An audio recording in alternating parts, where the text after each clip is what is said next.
పాత నిబంధన గ్రంథంలో మనం గమనిస్తే యోబు గ్రంథాన్ని కీర్తనల గ్రంథానికి ముందుగా పెట్టారు.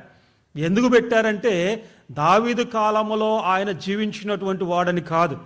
యోబు గ్రంథము, కీర్తనల గ్రంథము, సామెతల గ్రంథమును పోయిటిక్ బుక్స్ అన్నారు, పద్య భాగము. ఆ యొక్క లిటరేచర్ అనుగుణంగా దాన్ని తీసుకొచ్చి పెట్టారు. కానీ ఈ యొక్క యోబు గారు ఆయన దావీదు కాలంలో ఉన్నటువంటి వాడు కాదు, సొలొమోను కాలంలో ఉన్నటువంటి వాడు కాదు.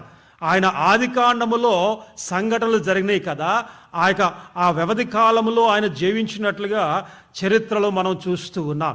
ఇక యోబు గారు ఏమంటాడంటే 19వ అధ్యాయము 25వ వచనంలో, నా విమోచకుడు సజీవుడనియు నేనాయనను చూచెదనని ఎరుగదనని, ఆయన భూమి మీద నిలుచునని నేనెరుగుదునని ఆయన వాగ్దానం దేవుని చేత ప్రేరేపించబడిన వాడే ఆ యొక్క ప్రవచనాన్ని తెలియజేశాడు. యేసు క్రీస్తుని ఆయన శారీరకంగా చూడలేదు యోబు గారు. యేసు క్రీస్తు తల్లిదండ్రుల గురించి యోబు గారికి తెలియదు.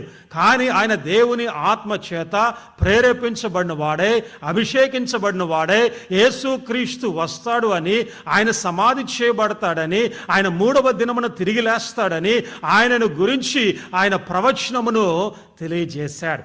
అంతేకాదు, ఇంకా మనం బైబిల్ గ్రంథంలో మనం చదివినట్లయితే కీర్తనల గ్రంథము 16వ కీర్తన 10వ వచనంలో, 16వ కీర్తన 10వ వచనంలో అక్కడ దావీదు కూడా ప్రవచనం అని చెప్పాడు.